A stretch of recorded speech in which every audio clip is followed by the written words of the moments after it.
Bien le bonjour à tous. Aujourd'hui, nous allons voir la différence entre les pourcentages et les points pour parler d'évolution de pourcentage.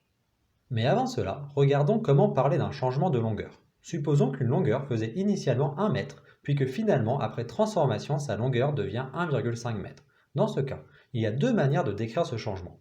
La première manière est absolue en disant que la longueur a augmenté de 0,5 mètre, soit 50 centimètres. Pour le calculer, il suffit de faire la soustraction LF moins LI, et la deuxième manière est relative. Il a fallu multiplier la longueur initiale par 1,5, ce qui correspond à une augmentation de 50%.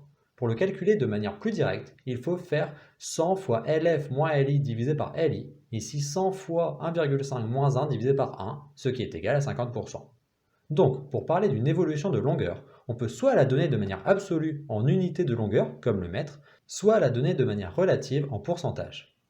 Pour l'instant, j'ai pris comme exemple une longueur, mais cela peut fonctionner avec toute grandeur comme une masse en kilogrammes, un temps en secondes. On voit que cela ne va pas poser de problème.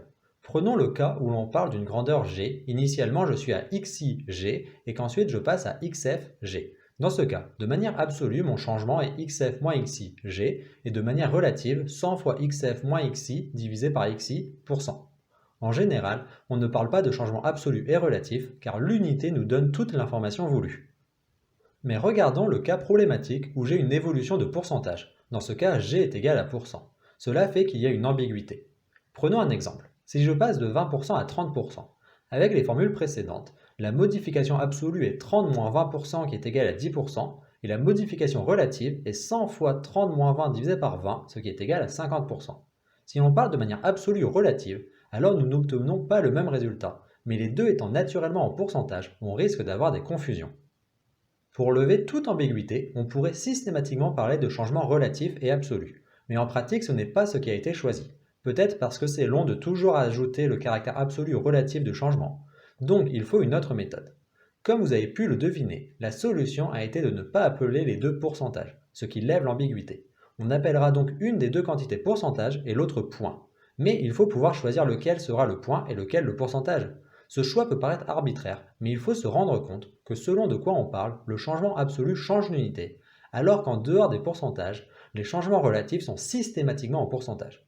Ce qui fait qu'il est plus naturel de dire qu'un changement relatif sera donné en pourcentage, peu importe l'unité de base, et qu'un changement absolu sera donné en points dans le cas d'un pourcentage et dans l'unité de base sinon. Par exemple, le passage de 20% à 30% correspond à une variation de 10 points et de 50%. Dit de cette manière, il n'y a pas d'ambiguïté.